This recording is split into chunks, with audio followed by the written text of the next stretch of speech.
Okay. A'udzu billahi minasyaitonir rajim. Bismillahirrahmanirrahim. Alhamdulillahi rabbil alamin. Assalatu wassalamu ala asrafil anbiya wal mursalin sayyidina Muhammad wa ala alihi wa sahbihi asma'in. Assalamualaikum warahmatullahi wabarakatuh. Okay, magpapatuloy natin yung ating natapos na nasimulan na topic patungkol ito sa paraiso. Sa paraiso ay mayroon mga ay matutupad ang anumang hihilingin mo.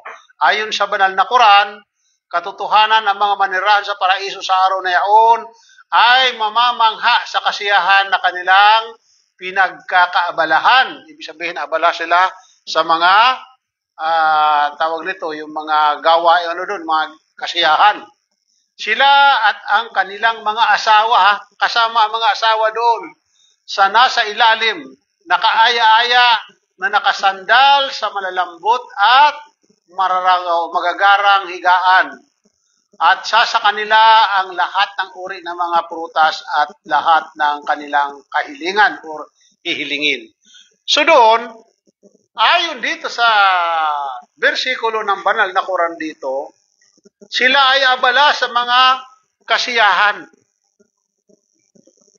Kung dito nga sa mundo na ito, kapag tayo halimbawa ay nasa kaligayahan, kumbaga sa ay natutuwa na tayo, samantala doon ay sila ay abala sa magagarang at malalambot na mga higaan. Mga espesyal yan kay Allah subhanahu wa ta'ala na pinangako or kanyang tawag nito, kanya itong inihanda para sa mga tao na mga mananampalataya at may takot kay Allah subhanahu wa ta'ala. So sila ay walang kapaguran. Hindi ka na makakaramdam ng pagod sa kabila pag nasa paraiso ka na. Ayon dito sa banal na Quran, chapter 15, 47, verse 48, at aming tatanggalin ang anumang hinanakit, Mashallah, o masasamang hangarin sa kanilang puso at magkakapatid sa luklukan sa paraiso na magkakaharap sa isa't isa at walang anumang pagkapagod ang kanilang mararamdaman doon. At gayon din, hindi sila paaalisin.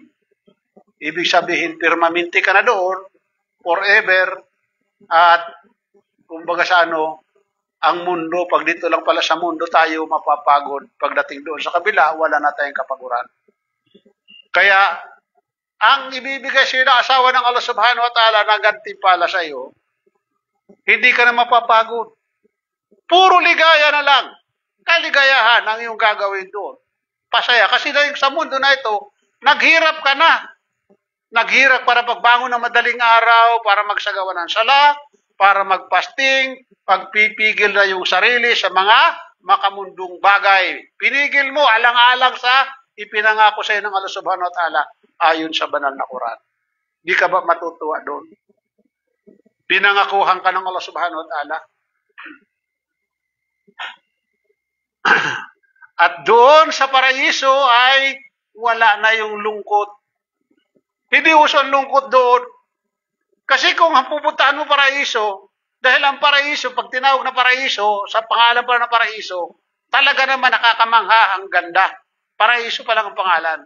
So doon, wala na lungkot. Dito nalulungkot tayo Minsan, pag halimbawa mag-isa ka, o ano man, malayo ka sa pamilya mo, doon wala ka ng lungkot. Ayon sa banal na Quran. Ayan Sa paraiso ay walang kalungkutan. Puro kaligayahan ang puso mo, malinis ang puso mo, wala ka ng galit, wala ka ng inggit. Pagmamahal at kaligayahan ang namumutawi sa mga puso ng tao doon. Para sa kanila ay ang paraiso na adin, dito sila ay magsisipasok at sila ay papalamutian ng mga porsilas na ginto at perlas at ang kanilang kasuotan ay sutla at sila ay magsasabi ng ang papuri ay kay Allah na siyang nag-alis sa amin ng lahat ng kalungkutan Katotohanan ang aming Panginoon ang mapagpatawad at nagbibigay pahalaga na siyang naglunsad sa amin sa tahanang hindi magmamaliw. Dito ay walang anumang kapaguran at pag-aabala o at pag-aalala ang sa kanila o sasaling sa amin. So dito, mababasa natin sa chapter 35 hanggang versikulo 33 hanggang 35. So ang nagsasaysay dito, ang Allah subhanahu wa ta'ala. Na dito, sa lugar na yan, kapag nakapasok ang tao, wala na ang kapaguran. Hindi na sa'yo kana-kanamaro makakaramdam ng lungkot. Kundi ang matitira na lamang sa iyo ay tunay na ligaya at kumbaga sa lahat ng naisin mo, ando doon na. Bakit ka pa malulungkot? Ano pang hahanapin mo doon? Asawa? Meron ka namang asawa doon. Kayamanan? Meron ka namang kayamanan doon. Lahat ng kailangan mo, nandoon na. Anong gusto mo? Ano pang hahanapin mo? Ba't ka pa malulungkot? Kailang naman ang tao nalulungkot dito sa mundo dahil kulang tayo ng ating pangangailangan. Di ba kapatid? Kulang tayo. Ano kailangan natin? Lahat ng ating pangangailangan. Kailangan natin ng damit, kailangan natin ng pagkain, kailangan natin ng inumin, kailangan natin ng pera, kailangan natin ng lahat ng bagay. Ay doon, wala ka ng pangangailangan. Nasa iyo na lahat. Ano pang hahanapin mo? Ba't ka pa malulungkot? At tinanggal na sa'yo dito yung inggit. Kailan naman tayo nagkakaroon ng lungkot dito dahil minsan sa puso natin na yan. Marumi. Andiyan yung inggit, galit, silos. So tinanggal na sa atin yan ng Allah subhanahu wa ta'ala. Nilinis na tayo. Papapasukin ka na paraiso, malinis ka na. Wala na silos. Wala na sa'yo yan. Kundi ang ligaya. Yung ibibigay sa'yo ang kaligayahan na walang hanggan. So ito yung ipinangako ng Allah subhanahu wa ta'ala sa mga tao na nagtitiis dito sa mundo na ito ng mga paghihirap, kalungkutan, mga pighati. Minsan, pang-aapi. Doon, sino mga api sa iyo? Kompleto, perfect na ang iyong buhay sa kabilang buhay. At ito ay paghihirapan natin sa mundo na ito. Kapatid, hindi po pwede ililibre ka doon. Hindi po pwede dito pasabong-sabong ka lang pa inom-inom. Di ba? Pag good time ka lang, pagkatapos pagdating sa kabilang buhay, paraiso ka, ano ka? Siniswerte. Paghirapan mo dahil paraiso yun. Buhay na walang hanggan yun. Yan ang iniisip kasi ng iba eh. Pasabong-sabong, inom-inom, tapos mangangarap ka ng paraiso. Hindi pwede yun. Kaya kailangan mo paghirapan ng paraiso dahil doon buhay na walang hanggan. Okay. Masyaallah. Kaya doon, laging kapayapaan ang iyong maririnig sa paraiso. Assalamualaikum. Sumainyo ang kapayapaan. Yan ang laging maririnig. Paraisong adin na pinangako ng pinakamahabagi ng Allah sa kanyang mga alipin na lingid sa ating kaalaman. Katotohanan ang kanyang pangako ay magaganap. Sila ay hindi makakarinig dito ng anumang walang saysay na pag-uusap. Puro mahalagang usapan doon. Puro kaligayahan na pag-uusapan.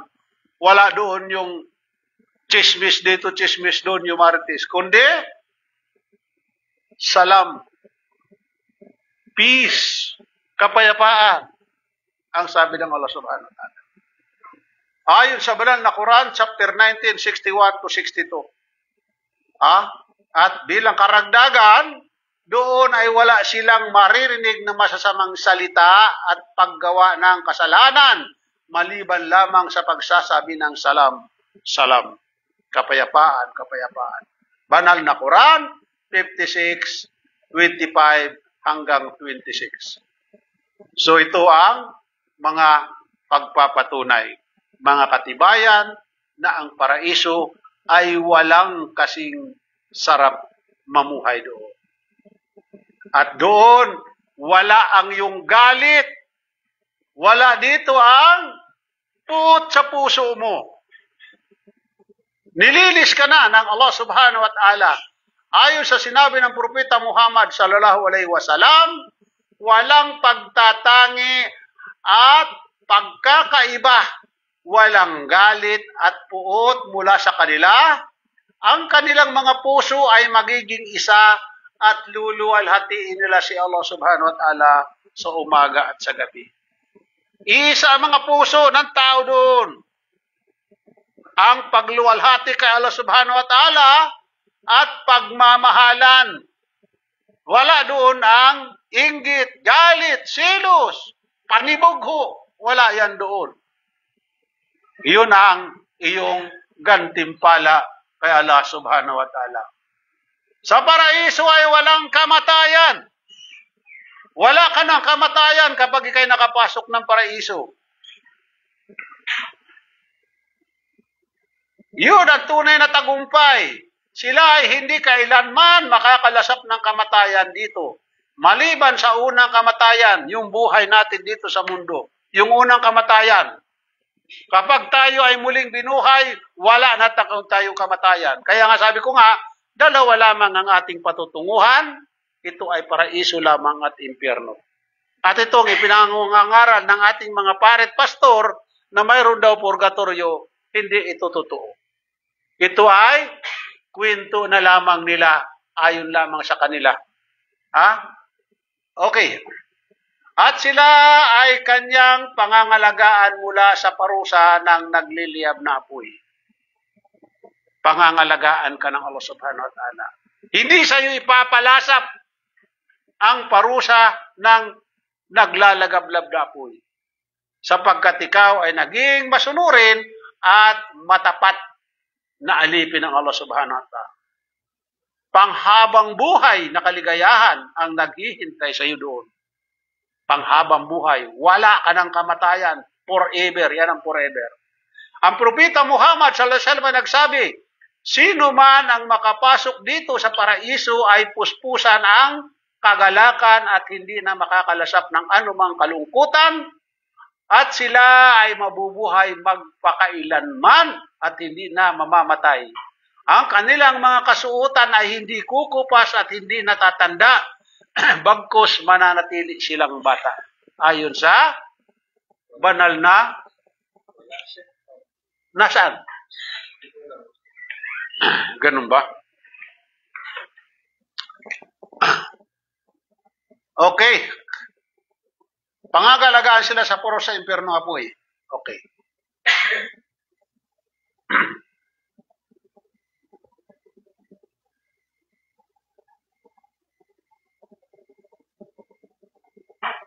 Mananatili silang bata at sukdulan, gantimpala at kaligayahan ang kanilang madarama. Ang ibang mga mukha sa araw na yaon ay nagliliwanag na nakatingin sa kanilang Panginoon. Doon lamang natin makikita, mga kapatid, ang mukha ng ating Diyos sa paraiso. Hindi dito sa mundo. Ayon sa banal na Quran, 75:22 hanggang 23. Kaya kung may magsasabi sa kanila na nakita nilang Diyos, yan ay kabulaanan. Hindi mo pwedeng makita ang Diyos dito habang ikay nabubuhay sa mundo na ito. Sa kabila lamang. Sa kabila mo lamang makikita.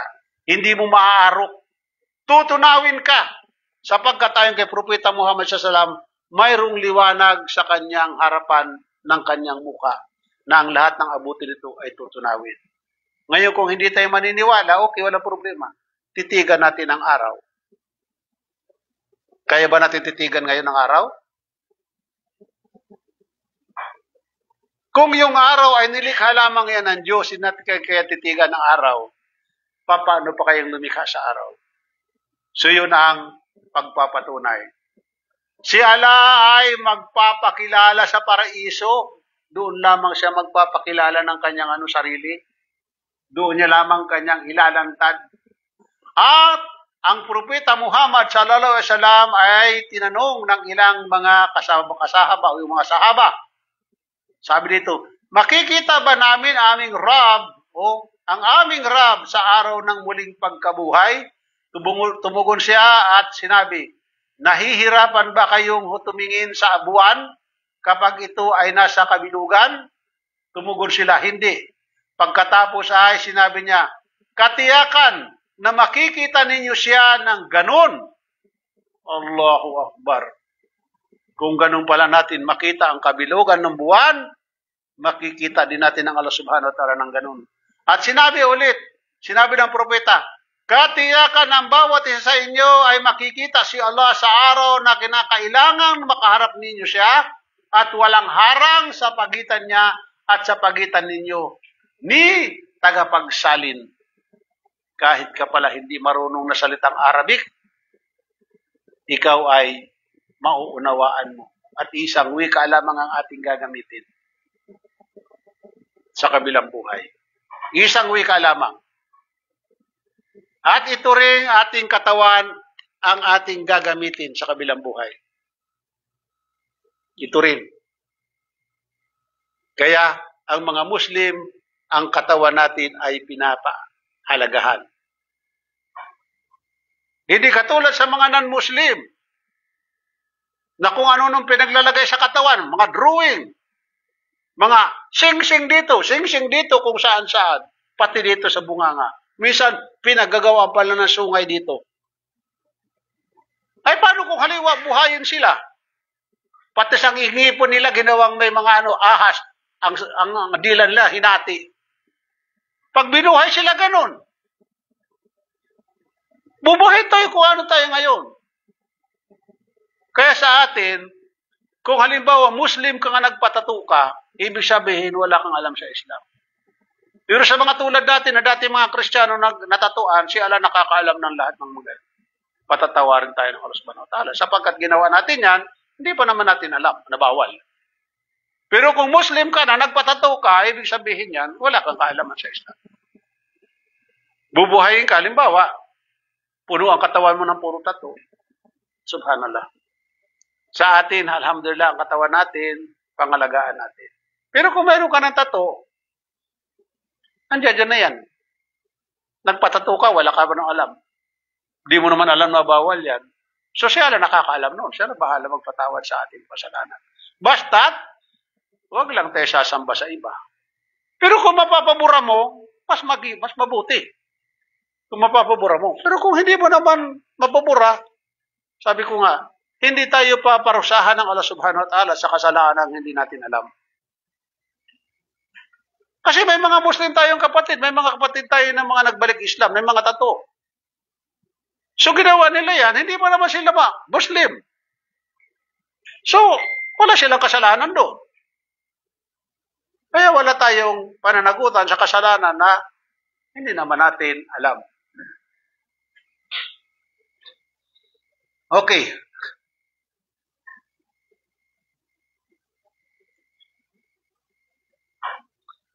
So, paano natin makakamtan ang paraiso? Okay. Ito yung habag mula kay Allah subhanahu wa ta'ala. Yung habag, yung awa, kaya lagi nating hingin kay Allah subhanahu wa ta'ala yung awa niya. Pangalawa, yung paniniwala kay Allah subhanahu wa ta'ala at paggawa ng kabutihan, simple lang naman, hindi tayo mahihirapan dito eh. Yan lang, 4 lang yan oh. Pagsunod sa sunnah ng Propeta Muhammad sallallahu alaihi wasallam. Yun lang, mahirap ang gawin yan. Mga kapatid, mahirap ba gawin? Madali gawin yan oh. Habag mula kay Allah, panalangin ya Allah. Pagkaloob mo sa akin ng paraiso, pinakamataas-antas ng paraiso. Paniniwala kay Allah na siya lamang ang nag-iisang tagapaglikha. At paggawa ng kabutihan. Maraming gagawa tayong kabutihan na hindi mo kinakailangan magpagod. Tulad halimbawa, si kapatid, binigyan siya ng pandesal kanina. Ay kabutihan na yun. Yung nagbigay ng tubig sa inyo. Sa atin dito, sino nagbigay ng tubig? Kabutihan yan. Pagngiti. Kaya ugaliin natin laging nakangiti, huwag tayo nakasimangot lagi. Huwag niyong problemahin ang mga problema. Hayaan natin ang problema sa atin. Ang problema iba kasi, pinoproblema ang problema eh. Problema nga, hayaan mo siya problema na yan. Di ba kapatid? Hayaan mo siya maproblema sa atin. Huwag mo problemahin.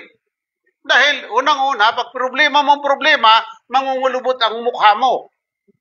Makakalbo ka o either mamuti ang buhok mo. Hanggang sa mga lubot pati mukha mo, matanda ka kaagad. Magkakandabungal-bungal ang ano mo. Ipin mo sa kapong problema. Hayaan mo siya mamroblema sa iyo. Ako, hindi ko problema yung problema. Hindi ko problema. Bakit nagkaganon? Pero yung problema. Problema naman. Na problema rin ito kaking ano. Monitor. yan. Kaya mga kapatid, yan yung may papayo ko sa inyo. Laging smile. Lagi natin isipin ang biyaya na naghihintay sa atin kay Allah subhanahu wa ta'ala. Ang paggawa ng mabuti, pagsunod sa sunan ng Propeta Muhammad sallallahu alaihi wasallam. Andiyan naman, kompleto naman ang ating mga hadith na mababasa. Mayroon tayong pag-aaral every Friday, dito tayo. Para tayo ay makasunod ayon sa ating natutunan dito sa pag-aaral natin. Okay?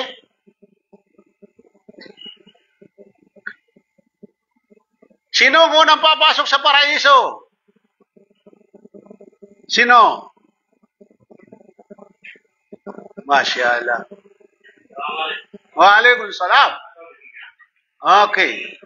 Ang papasok sa paraiso, ang unang-una ay ang Propeta Muhammad sallallahu alaihi wasallam.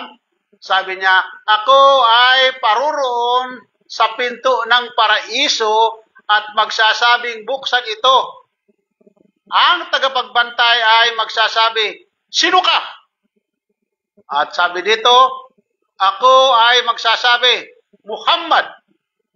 At ang tagabantay ay magsasabi, na pag-utusan ako na huwag buksan ang pinto ng paraiso sa iba bago ka pumarito. Ulat ito mula sa Sahih Muslim. Si Propeta Muhammad ang unang-unang papasok ng paraiso. Sa lahat ng nilikha. Allahu Akbar. At siya rin na nagsabi, lumapit si Jibril, at ipinakita sa akin ang pinto ng paraiso kung saan papasukin ang aking umma. At si Abu Bakar ay nagsabi, usugo ni Allah, makakasama ba kita upang makita dito? Ang sugo ni Allah subhanahu wa ta'ala ay nagsabi, ngunit ikaw, Abu Bakar, ang kaunanahan mula sa aking umma ang papasok sa paraiso. Ito'y iniulat ni Abu Dawud. Naam.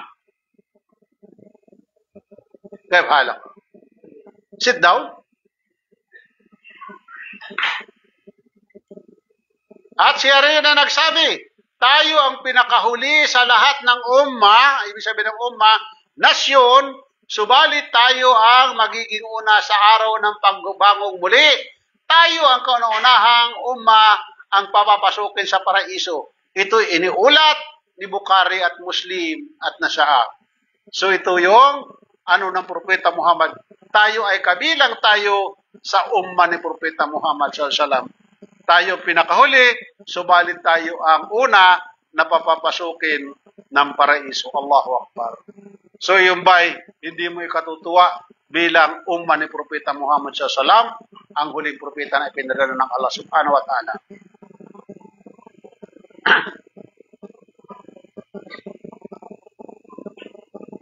Okay, ang Propeta Muhammad sallallahu alaihi wasallam ay nagsabi, ang unang tatlo na papasok sa paraiso ang syadid o yung tinatawag na martir, yung pinangalagaan ang kanilang karangalan at ang alipin na sumamba sa kanilang o sumasamba sa kanilang Panginoong Allah ng taimtim at matapat at malugod na sumusunod sa kanyang pinuno. Ito yung mga tatlo na papasok sa paraiso. Allahu Akbar. At siya rin na nagsabi, ang mahihirap na mga mujahidin ay papasok sa paraiso 40 taon bago ang mamamayan o mayayaman. So, ang mayaman pala ay mahuhuli. 40 taon sila ay bago pumasok ang mga mayayaman. Mashallah. Inulat ito ni Muslim. At siya rin ay nagsabi, nakatayo ako sa pinto ng paraiso at nakita ko ang karamihan ng mga nagsisipasok doon ay mahihirap. Kaya mashallah kapatid, magpasalamat tayo dahil tayo mahirap. Ha? Mahihirap at kahabag-habag. Ang mga mayamang Muslim ay naantala habang ang mga tao sa impyerno ay naantay o inatasang kunin at dalhin sa impyerno. Subhanallah. So ito yung katotohanan mga kapatid na ating nabasa sa mga ating pinagkukuhanan ng ating kaalaman, ang Quran at ang Sunnah ng Propeta Muhammad sallallahu 70,000 na ummah or nasyon ni Propeta Muhammad sallallahu. Ang Propeta Muhammad sallallahu ay nagsabi, pinagkaluban ako ng 70,000 mula sa aking ummah na papasok sa paraiso ng hindi na tatanungin upang magsulit. Allahu Akbar. Sana mapabilang tayo dito sa papasok sa paraiso ng Allah Subhanahu wa Ta'ala na hindi na kinakailangan pang magsulit. Dire-diretso ka na. Kumbaga sa kumbaga sa exam, talagang perfect ang ang iyong grado. Ang kanilang mga mukha ay magiging katulad ng kabilugan ng buwan. Ang kanilang mga puso ay magkakaisa. At tinanong ko ang aking Panginoon kung mayroon pa ba. At ang binigyan niya ako sa bawat isa sa kanila ng 70,000 ang dami. Ito inulat ni Ahmad. Mashallah. Okay? At siya rin ay nagsabi, ang aking Panginoon ay nangako sa akin na ang 70,000 ng aking umma ay magkakapasok sa paraiso na walang pagsusulit at walang pagpaparusa. At ang bawat isa sa magiging 70,000 at 3 dakol ng mga tao ang kukunin ng aking Panginoong ito, ang pinakamainam na bilang. Iniulat ito ni Abu Ahmad o ni Ahmad at Tirmidhi. Ito yung mga hadith na mga yung mga sahih hadith ito na mga pinagkukuhanan natin ng ating kaalaman. Allahu Akbar. 70,000 na mga umma ni Propeta Muhammad sallallahu ang papasok ng paraiso. Allahu Akbar. Na wala ng pagsusulit, walang pagtatanong, diretso ka na. Yun ang sabi ng Propeta Muhammad sallallahu alaihi wasallam. Okay, ang Propeta Muhammad sallallahu ay nagsabi, ipinakita sa akin ang mga sambayanan at nakita ko ang isang propeta na dumaraan sa kasama ang isang lupon ng kanyang tagasunod at ang iba ay kasama ang ibang grupo ng kanyang tagasunod at ang iba ay may kasamang 10, ang iba ay may kasamang 5 at ang iba ay walang kasama. At lumingin ako at nakita ang isang malaking pangkat ng tagasunod. Ako ay nagtanong, O Jibril, sino ba ang aking umma? Siya ay nagwika, hindi. Tumingin ka sa pagkakahalaan upang kalahatan ng karamihan. At tumingin ako at nakita ko ang malaking bilang ng tagasunod at sinabi ni Jibril, ito ang iyong umma at yaong 70,000 na harapan ay hindi tatawagin upang magsulit o upang parusahan. At ako ay nagtanong, bakit? Sinabi niya, hindi nila inugali sa kanilang sarili ang paggamit ng rukya o pagpapagaling ng sakit sa pamamagitan ng pagbabasa ng iba't ibang uri ng salita. At hindi sila nakakita ng mga masamang pangitain sa mga bagay-bagay. At hindi sila naniniwala sa pamahiin, sila yaong iniligay ang buong katiwalaan sa kanilang Panginoon.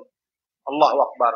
Ito yung mga tao na hindi naniniwala sa mga pamahiin, sa mga panggagamot, sila ang hindi natatanungin sa paraiso. Allahu Akbar. At dito, ang la ilaha illallah, sinabi ni Propeta Muhammad SAW, ay nagsabi, ilan sa mga tao na hahanguin palabas ng impyerno ay mga sunog ang buong katawan, maliban lamang sa kanilang mukha at sila ay papasok sa paraiso. So ito yung pinalabas ng Allah subhanahu wa ta'ala or iniligtas sila mula sa kaparusahan sa impyerno apoy. Siya rin na nagsabi, kapag si Allah ay nagtapos sa paghatol, natapos sa paghatol sa katauhan at tinais niyang dalhin sa paraiso ang sinuman sa kanyang pinahintulutan na ilabas sa apoy ng impyerno nang dahil sa kanyang habag, uutusan niya ang mga anghel upang ilabas sa apoy. Yaong mga taong ginawaran ng kanyang habag at awa. Yaong mga taong hindi nagtambal sa pagsamba kay Allah subhanahu wa ta'ala. At yaong nagsabi ng La ilaha illallah. Kaya pala, ang La ilaha illallah ay mahalaga. Lagi natin binibigkas ang La ilaha illallah. So ito ang mga anghel ay makikilala sila sa loob ng miyembro o impyerno sa pamamagitan ng mga tanda ng sujud. Meron silang pagkakapalatandaan sa kanilang noo. At susunugin ng apoy ang buong katawan ng isang tao maliban sa tanda ng kanyang sujud, ng kanyang noo. Masusunog ang kanyang balat, ang kanyang lahat, ang katawan niya, maliban dito sa kanyang tanda, ang kanyang sujud. Kaya napakahalaga nitong sujud natin. Ito, makikita natin ang mga bakas dito, yung maitim na bakas.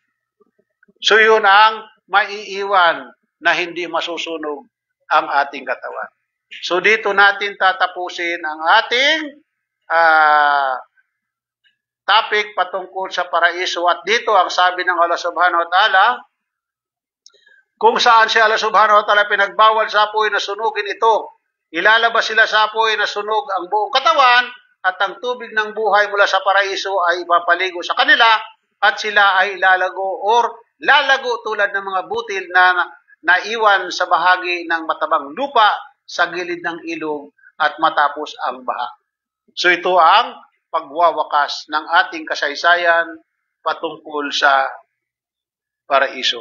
Alhamdulillah, naway ito'y bigyan tayo ng awa ng Allah subhanahu wa ta'ala, patawarin ang ating mga pagkakasala at ipagkaloob sa atin ang pinakamaantas ng paraiso at pangalagaan tayo laban sa kaparusahan ng apoy at ganoon sa libingan.